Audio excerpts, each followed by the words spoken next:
안녕하십니까. 미래탐구에서 통합과학과 고2, 고3 화학을 가르치고 있는 화학 강사 박윤진입니다. 반갑습니다. 이제 드디어 1학기 중간고사 이제 시험이 끝났는데요. 아마도 이제 시험 결과에 만족하는 학생들도 많겠지만 아마도 조금 이제 아쉬움이 많이 남는 학생들이 많을 것 같습니다. 그리고 중간고사 끝나고 나서 학부모님들도 걱정이 많으셨을 텐데요. 그래서 저희가 이제 1학기 중간고사 시험 문제를 먼저 분석해드리고, 그리고 사실 더 중요한 건 이제 앞으로 1학기 기말고사잖아요. 그래서 어떻게 대비할 건지에 대해서 말씀드리려고 합니다. 일단 1학기 중간고사 내신 결과부터 먼저 말씀드리려고 합니다. 그래서 저희 아이들 중에서 이제 100점이 먼저 배출이 되었고요. 그리고 재원생의 50%가 90점 이상을 맞았습니다. 그래서 지금 현재까지 조사된 평균이 88.74인데요. 그래서 그래도 조금 만족스러운 결과는 아니었나 싶습니다. 일단 이렇게 보는데, 이따가 이제 이 1학기 중간고사 시험 결과 관악고 학생들이 몇 점 어떻게 받았는지에 대해서 말씀드리겠습니다.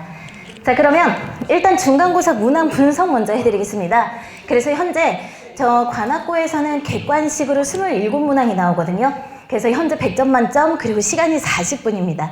그러다 보니까 시험 시간이 짧아서 아이들이 조금 시간이 부족하다라고 느꼈을 수도 있습니다. 그래서 지금 보시면 각 파트별로 이제 문항 번호와 배점이 있는데, 사실 이번에 시험 범위가 조금 줄었습니다.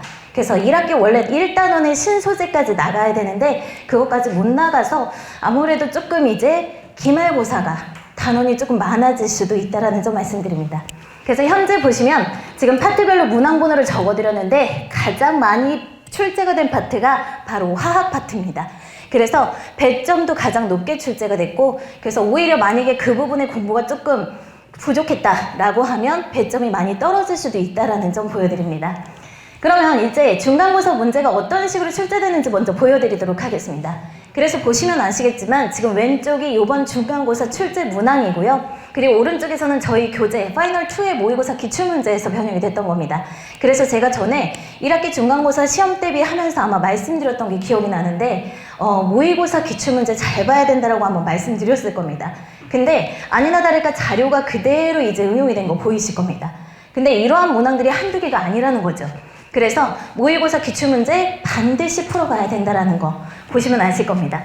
그리고 두 번째, 여기도 보시면 지금 22년 고1 6월 모의고사 문제인데요. 자료가 똑같이 나왔습니다.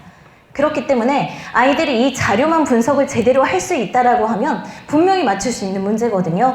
그렇기 때문에 이런 문제들 잘 봐야 된다는 점. 그리고 여기도 보시면 아시겠지만 화학 문제입니다. 자료 그대로 이용하신 게 아마 보이실 겁니다. 그렇기 때문에 모의고사 기출문제 반드시 풀어봐야 된다는 거 보시면 아실 것 같습니다. 자, 그래서 요거는 사실 이제 중간고사 문제 18번 문제인데요. 이거는 조금 예외적인 문항이었습니다. 그래서 이거 예외를 잘 아이들이 몰랐다라고 하면 틀릴 수 있는 문제거든요. 근데 이것도 사실 학교 프린트에 모두 나와 있었던 내용입니다.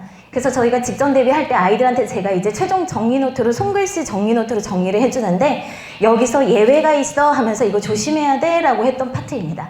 그래서 그 사실을 몰랐다라고 하면 틀릴 수 있었던 문제라는 거 보여드립니다. 그리고 자, 이거는 뭐 이제 파이널 3에서 출제 예상 문제라고 되어 있는 건데요. 사실 저희가 이제 파이널 3에서는 어떻게 했냐면 그동안의 관악고 기출문제를 파악해서 각 유형과 비슷한 유형의 문제들을 많이 풀렸습니다. 그래서 시험 직전 대비할 때까지도 출제 예상 문제로 아이들이 이제 정리를 했는데요. 그래서 보시면 아시겠지만 비슷한 유형의 문제 출제됐다라고 보시면 되겠습니다. 그래서 일단 중간고사 총평은 이렇습니다. 일단 학교 아이들이 이제 얘기해 주건데 100점은 총 5명이라고 하고요. 그리고 90점 이상이 한 20명, 25명 정도, 반에서 한 2~3명 정도 있을 것이다 라고 예상을 하더라고요. 그래서 현재로서 1등급 컷은 100점은 아니나 한 문제 틀려도 1등급이 될 수 있고요. 그리고 90점 초반대까지 되면 아마 2등급 예상하고 있습니다. 그래서 이건 조금 이제 아이들 변동이 있으시는데요. 저희 아이들 같은 경우에도 사실 100점이 2명 나올 수 있었는데 한 명 학생이 선생님 저 100점이에요 하고 나서 그리고 나서 다시 OMR을 잘못 체크한 것 같더라고요. 그래서 그것 때문에 조금 더 이제 변동사항이 있을 수 있다라는 점 말씀드립니다. 자, 그런데 자 이제 이 중간고사 문제에서는 수업 시간에 학교 선생님들께서 지나가듯이 말한 문제에서도 출제가 됐다라는 겁니다. 아까 말씀드렸던 것처럼 이거는 뭔가 그렇게 중요하지 않을 것 같은데 그런 부분에서도 출제하셨다는 점입니다. 그렇기 때문에 그런 부분까지 확실하게 공부를 하지 않으면 사실 100점 맞기는 어렵겠죠. 그래서 100점이라는 건 정말 칭찬받아 마땅하고 열심히 했구나라고 보시면 될 것 같습니다. 그리고 아까 말씀드렸던 것처럼 학교 프린트 내용을 잘 봐야 된다는 중요성을 다시 한번 깨달았습니다. 요번에도 기출문제 보니까 이제 요번에 중간고사 기출문제로 보니까 학교 프린트 내용을 기반으로 해서 문제를 출제하신 게 정말 많더라고요. 그래서 학교 프린트를 마지막까지도 꼼꼼하게 봐야 된다는 점 말씀드립니다. 그리고 아까 보여드렸던 것처럼 통합과학 관련 단원 모의고사 변형 문제가 다시 출제가 됐습니다. 특히나 이제 1학기 기말고사에서 이제 2단원의 물리 파트가 등장하는데요. 물리 파트의 앞부분이 바로 역학입니다. 그러다 보니까 그 고1 모의고사뿐만이 아니라 고2 모의고사까지도 한번 보셔야 될 겁니다. 그래서 난이도가 제법 높게 출제가 되니까 변형 문제 반드시 보시고요. 그리고 1학기 기말고사에서는 난이도가 상승할 수밖에 없다. 그 이유는 아까 말씀드렸던 것처럼 90점대 초반 아이들의 이제 1, 2등급 싸움이 될 겁니다. 그러다 보니까 등급을 매기기 위해선 어차피 난이도가 어렵게 출제가 될 수밖에 없고, 그리고 한 가지 걱정되는 점이 바로 시험 범위입니다. 이제 관학고가 다른 학교에 비해서 조금 시험 일정이 빠릅니다. 그런데 범위는 아마 더 많을 수도 있다. 그렇기 때문에 외워야 되는 분량도 많고, 그리고 2단원이 조금 더 어려운데 그 부분을 좀 공부를 좀 철저히 해야 될 것 같다라는 점 말씀드리겠습니다. 자, 그래서 기말고사 이제 사실 더 중요한 게 기말고사겠지요. 그래서 한 학생이 저한테 그런 문자를 보내더라고요. 이제 중간고사 시험 잘 봤느냐라고 했더니 그래도 쌤 저 만족하지는 않는데 그래도 이제 기말고사 때 열심히 해야죠 라는 말을 하더라고요. 그래서 그런 거 보면서 저도 이제 그것 때문에 의지를 다시 한번 다지게 되더라고요. 저도 사실 학생들과 마찬가지로 만족스러운 부분도 있지만 아쉬움이 많이 남기도 합니다. 첫 중간고사라서 저도 기대를 많이 하고 준비를 많이 한 만큼 조금 더 아쉬움이 남아서 그걸 기반으로 해서 철저히 대비시키려고 합니다. 그래서 1학기 지금 관학고 기말고사 시험 범위는 원래는 신소재가 1학기 중간고사 시험 범위였었어야 되는데요. 그것까지 포함을 해서 아마 들어갈 것 같습니다. 그래서 지금 보시면 정말 많거든요. 그래서 아마도 이제 원래 순서대로 진행을 하시는데 끝부분에 지금 여기 생명 파트가 지금 거의 끝까지 나갈 수 있을지는 조금 미지수입니다. 그리고 원래 근데 생명 파트는 따로 선생님이 수업하시기 때문에 저 물화즈 파트에서 과학 A에서 직권의 변화가 안 들어갈 수도 있다는 점, 조금 변동이 있을 수 있다는 점 말씀드리겠습니다.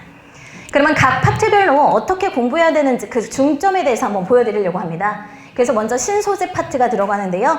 신소재는 조금 이제 그렇게 깊게 들어갈 필요는 없습니다. 그래서 학교 프린트에 나와 있는 내용들 위주로 해서 신소재의 종류와 그리고 어디에 이용이 되는지 그런 부분들 중점을 해서 공부를 해야 되고요. 그리고 또 하나 이제 가장 어려운 파트가 바로 물리 파트, 중력과 역학적 시스템입니다. 그래서 이 부분에서는 사실 관학고가 난이도가 그렇게 낮지 않습니다. 정말 어려운 문제들 많이 출제가 되거든요. 그래서 고2, 고3 모의고사, 아까 통합과학 모의고사도 있었잖아요. 난이도 높은 문제들이 출제가 되기 때문에 아마 기말고사 때는 시간이 조금 더 많이 부족할 겁니다. 그래서 이 부분에 변형된 문제들 많이 풀릴 수밖에 없고요. 그리고 이제 여기는 이제 지구과학 파트인데요. 그래서 지구과학 파트는 사실 앞부분은 중학교 때 배웠던 내용을 기반으로 합니다.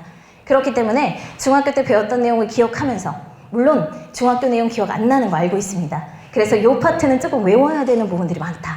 그리고 마찬가지로 직권의 변해라고 해서 판의 경계 부분이라고 해서 거기 다 외워야 되는 게 있습니다. 그래서 여기는 조금 이제 암기하는 내용들이 너무 많다라는 점 말씀드리도록 하겠습니다.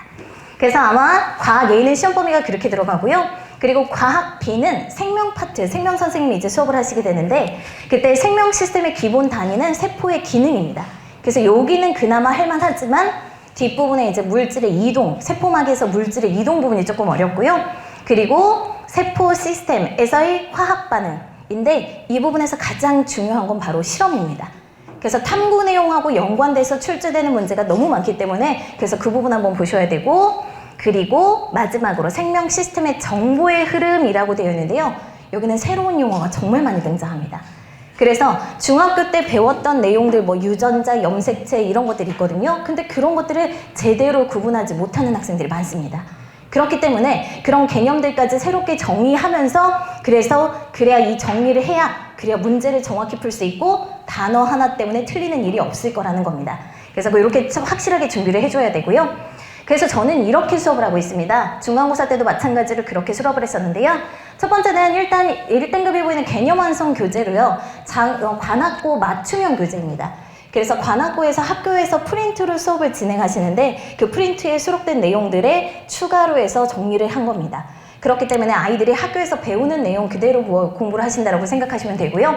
그리고 두 번째는 사실 모든 그 문제들이 학교 기출문제나 교과서만 공부한다고 되는 건 아닙니다. 그래서 응용력을 길러야 되기 때문에 그래서 이 근처에 30여 개 학교의 기출문제들을 최근 5개년치를 거의 분석을 해서 단원별로 묶었거든요. 그래서 기출교재 나가고 있습니다. 그래서 지금 이렇게 기출교재가 나가고 있고요. 요번 이제 나갈 교재입니다. 그리고 이제 매주마다 제공이 되는 필수 암기 노트가 있습니다. 요번에 이제 기말고사 시험 범위에서 암기해야 되는 내용이 정말 많다고 그랬잖아요. 그래서 매주마다 아이들한테 이거 한 장 나눠주고 오늘 배운 내용인데 다음 주까지 외워와 해서 시험을 보게 되는 겁니다. 그래서 이거를 다 모두 다 나중에 묶어서 필수 암기 프린트로 이걸 아이들한테 이제 들고 다니면서 외울 수 있도록 해주고 있습니다. 그래서 요게 1학기 중간고사 때 시험 대비 때 나갔던 암기 프린트 내용이고요. 그리고 최종 정리 손글씨 노트가 있는데 요거는 사실 아이들이 시험 직전까지도 계속 유용하게 보는 자료더라고요. 그래서 요거는 학교 프린트 내용입니다. 그래서 이거 직전 대비 때 나갔던 교재인데 아이들이 이제 어려워할 수 있는 부분들 제가 이제 따로 필기하고 아이들 필기 내용 정리해서 오른쪽에다가 정리해 놓은 내용입니다. 그래서 아이들이 학교 프린트다 보니까 친숙해서 이걸 조금 더 대비를 잘할 수 있게 되더라고요. 그리고 이제 아까 말씀드렸던 것처럼 모의고사 기출문제 매우 중요하다고 말씀드렸습니다. 그래서 지금 요거 보시면 모의고사 기출문제 최근 관련 단원 모두 다 묶은 겁니다. 그래서 사실 아이들이 기출문제를 이거 모두 다 풀어봤기 때문에 그래서 아이들이 아마 시험 문제를 보면서 이거 나 풀었던 문제인데 라는 게 아마 많았을 겁니다. 그리고 이제 세 번째, 이제 직전 대비 때는 출제 예상 문제로 꾸려진 문제들을 아이들한테 제공합니다. 그래서 그동안의 관학고 기출문제와 더불어서 비슷한 문항들, 출제될 수 있는 유형들의 문제들을 아이들한테 주고 그걸 풀리게 시키면 그래도 비슷한 유형들끼리 정리할 수 있어서 도움이 됐던 것 같습니다. 그래서 이렇게 진행을 하고 있고요. 그래서 저는 이제 매주마다 암기 테스트 매번 실시하고 있고요. 그래서 미통관시 할 때는 제 시험을 보게 하고 있고요. 그리고 수업 종료 후에 아이들한테 따로 질문을 받거나 피드백을 하고 있습니다. 그래서 클리닉을 진행을 하고 있고요. 그리고 모든 수업은 동영상으로 촬영을 하고 있기 때문에 만약에 이 부분이 이해가 안 된다라고 하면 다시 듣기 가능합니다. 그리고 실제로 이제 요번 연도 이제 중간고사 때도 사실 이 실시간 문자 클리닉을 정말 많이 활용을 했었는데요. 아이들이 모르는 문제를 찍어서 사진을 보내주면 제가 동영상으로 촬영해서 아이들한테 제공을 해줍니다. 그러다 보니까 고맙다고 하면서 정말 이제 새벽 막 4시, 5시까지도 이렇게 공부를 하는데 정말 힘들었습니다. 그래서 문자 클리닉 하고 있고요. 그리고 그래서 풀이 과정을 영상으로 촬영해서 제공하고 있다는 점 말씀드리겠습니다. 그래서 아마 중간고사 끝나고 나서 정말 많이 고민이 많으셨을 겁니다. 아마 만족하지 않은 학생들의 학부모님들이 더 많으실 텐데 사실 지나간 시험이기 때문에 앞으로가 더 중요하지 않나 싶습니다. 그래서 기말고사 수업은요 이제 요번 주 토요일 2시에 개강을 목표로 하고 있습니다. 그래서 요번에는 중간고사의 아쉬움을 덜어내고 이제 조금 더 이제 만족할 결과를 얻을 수 있도록 철저히 준비 시키도록 하겠습니다. 지금까지 과학강사 박윤진이었습니다. 감사합니다.